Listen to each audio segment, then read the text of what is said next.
Wait.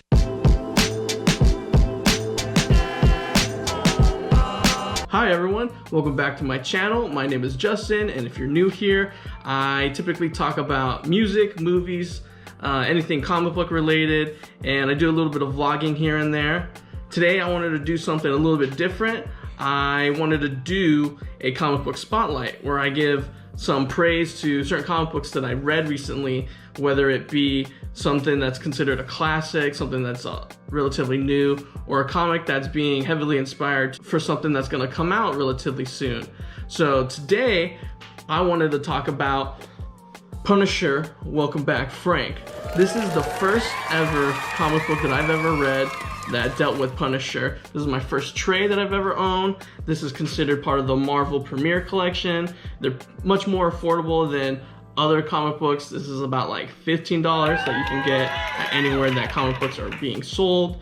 And I particularly wanted to talk about this comic book because I feel like this has a lot to do and a lot of influence with this upcoming Punisher special, Punisher One Last Kill. So as mentioned, I wanted to make this video before that Punisher special just because I feel like watching a particular project and then going back to the source material just kind of makes it more fun as a fan of those characters. I've certainly done so with Batman comic books, going to do that with Invincible, and yeah, so I just wanted to basically share all this cool funness that that reading comic books bring to people.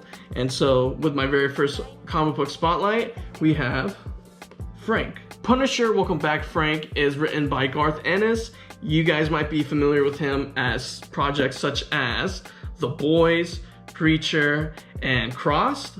Garth is definitely known for doing stuff that's a little bit out there, a little bit intense projects.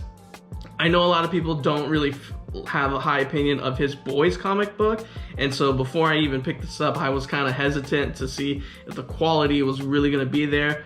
But slight spoiler alert, yeah, the quality is definitely here. He is accompanied by Steve Dillon, who has done comic books for him, such as Punisher Max, Preacher, and even the Thunderbolts. Some of you might be asking yourselves, why am I starting off with the Punisher? He is a cool character, but I don't really talk about him all too often. I am a big fan of Punisher and any other street tier heroes. That's kind of like where I like to stay. And because you normally talk about Batman, Batman Beyond, Nightwing, Daredevil, and all that. But I felt like this book is very important to read now because of this upcoming Punisher special that is starring Jon Bernthal, which, cool enough, he wrote the foreword for this trade. And I felt like he is an actor that really gives it his all, and he understands the complexities of who Frank is. Like he's not just a psychopath. He's not just this. He does what he does for a particular reason. And I find it that when a character that's being played by an actor who loves the source material and definitely wants to put their all, it makes it much more enjoyable, not just for himself, but for us as the viewers. I think the first time I was introduced to Punisher was either through his appearances in the Spider-Man cartoon that came out in the 90s, or one of the previous Punisher movies, whether it be the one with Thomas Jane or Punisher Warzone movie. I really enjoyed those movies. I thought those were pretty intense and cool, but they never really had me truly hooked on where I had to come back and back to the character, all the way until Netflix decided to make a show, Daredevil, and introduce Jon Bernthal as the Punisher. And my liking for that character has been growing since then. After reading this book, there's a lot of little story beats that I've already seen in the movies, such as one of the Punisher movies had him fighting the Russian. There's a part of the story where the Punisher has Daredevil chained up and has duct taped a gun to his hand, and the Punisher is about to kill someone.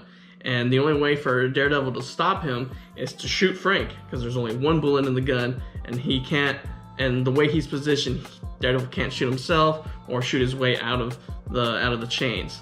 And of course, Daredevil, being a man of God, he can't kill Frank. He doesn't believe killing someone to prevent a killing is right. So So basically, the Punisher gets his way. Like how I mentioned before, this book has already had a lot of influences on some movies and TV shows that we had. So why is it still relevant now? Well, there's a character in here named Ma Gunucci, where she is a ruthless crime boss who will basically let any of her people die just so she can achieve her goal. And she is the head of the pyramid of this mob boss family, while Punisher is clearing everybody in her family, and he's making his way to the top to her. So because of this, there's a police task force dedicated to trying to apprehend Frank. While the Punisher is trying to take down Ma Gunucci, there is also these 3 copycat vigilantes that, well, vigilantes I use pretty loosely, are killing basically anybody just to get their thrills out. They believe the Punisher is their blueprint on how they should go about their evil tendencies. So this book starts off with Frank coming back from this event that I'm not really too sure, but it's basically he's coming back to his hometown, and he doesn't have Micro. He's just one man alone against the world. He's living in this little stingy apartment with this really obese neighbor named Bumpo, I believe, and this young woman named Joan who has trembling anxiety. Frank tries to seclude himself and has his apartment where he conducts his operation of business. And his operation is to eliminate everybody in the Gunucci family. This family is a mob family that has done many horrendous things, and Punisher is working his way from the bottom all the way to the top to the main villain, Ma Gunucci. Ma Gunucci is a very ruthless mob boss. She is horrible, despicable. She will sacrifice the lives of her employees just so that she can achieve what she wants. You know, typical bad guy stuff. And apparently someone has been casted to play her in the Punisher special. I wonder if they're gonna take the story beats from this book and put it into that Punisher special, because to my knowledge, I don't think Ma Gunucci is in anything else. And if they do what they do in the comic book, which I'll get to in a moment, it's pretty intense.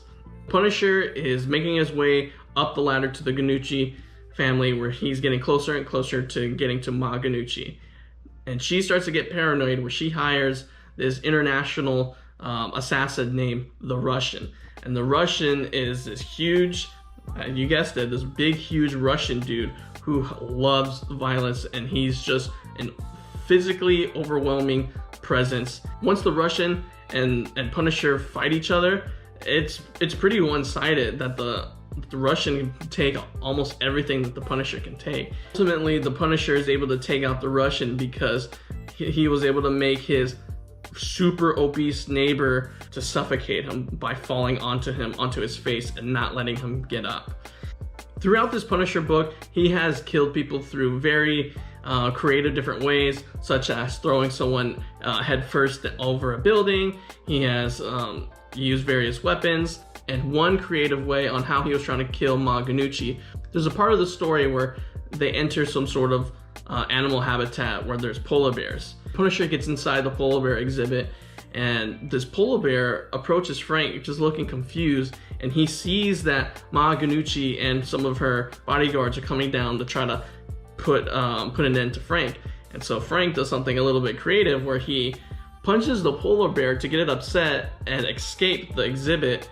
This leaves Ma Gunucci and the bodyguard helpless inside the polar bear exhibit, and ultimately it kills everybody but her, but this leaves Ma Gunucci quadriplegic, if I'm not mistaken. Both of her arms and legs have been eaten off, and she's just a stub. I don't know if they're really gonna do this inside the Punisher special, because the polar bear attack is kind of a little bit too cartoony. I'm sure that they can have something else happen like that. I think it would be cool to have this actress be in like some prosthetics or CGI where it looks like she is quadriplegic. So I've talked a lot about violence that occurs in this story, but there are some little story beats that tend to lean on the heartwarming side, such as when Frank is having a heart-to-heart with his neighbor Joan. As mentioned before, Joan is a young woman who suffers with anxiety, who ultimately wants to leave where she's currently living, but her anxiety is getting in the way, and she fears she doesn't have enough money to start off traveling, because that's what she wants to do. She wants to travel. And Frank, being, which you'll notice that in a lot of Punisher material, that anytime he deals with a younger woman, he does become like a little bit of a papa bear. He is, you know, he was a father, and he still has those father-like tendencies. Like, that's something that he can't turn off. And a lot of like stories that deal with that, it kind of becomes an issue where villains will use that against him. Luckily, more often than not, he's able to get the win in the end, much like so in this book. So after that whole polar bear attack, Manganuchi sending that Russian, which we already know what happens with that. She is trying to send out a whole army against Frank, and she thinks she's gonna have Frank on the ropes, that Frank is beaten, but Frank pulls up to her mansion with the Russian severed head, basically saying that he's unkillable and he wants to kill her.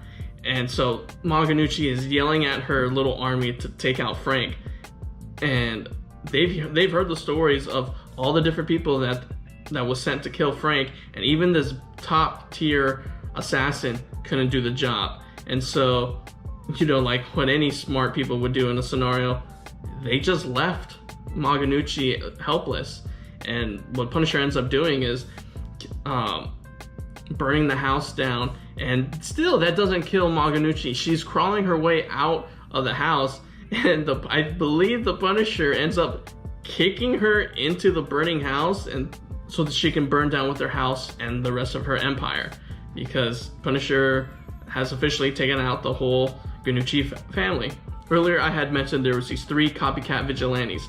They have been killing children, women, random people, because they have some sort of messed up code of what they think is right. And ultimately, they all assemble. They want to recruit Frank as their leader so they can learn more of their ways and everything. And of course, Frank ends up hearing about this, and he goes to their hideout, and they're all happy that, like, oh, that their word had got out and Frank showed up, that he's going to be the leader. And Frank, he's appalled by these guys thinking that what they're doing is exactly what he's doing. No, Frank is getting rid of all these horrible, horrible people in the world, people that he deems that are not worthy because they're not worth saving, because these people have done such horrendous, unspeakable things. Meanwhile, these guys have been killing people for petty crimes, and truly innocent people at times. And so the comic book ends with Frank killing all 3 of them, because there shouldn't be any copycats who do not follow the same code as Frank. Only Frank can do what the Punisher needs to do. So Frank is able to take out those 3 copycat vigilantes. He's able to take out the whole Ganucci family, even the Russian, and he takes the money that was part of that Ganucci household and gives it to his neighbors before he leaves and starts his new journey. So Joan is able to, she has the funds to able to leave and go travel the world.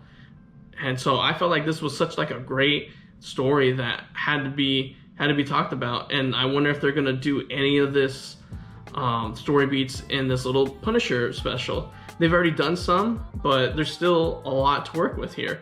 So that's why I chose the Punisher Welcome Back Frank as my first comic book spotlight. I hope you guys liked it. I know I was probably a little all over the place, but you know, the more that I do this, the better I'll get. But again, I appreciate you guys listening to me yap. Definitely read this before or even after the special. And yeah, I'll talk to you guys later. Peace out, Tupac.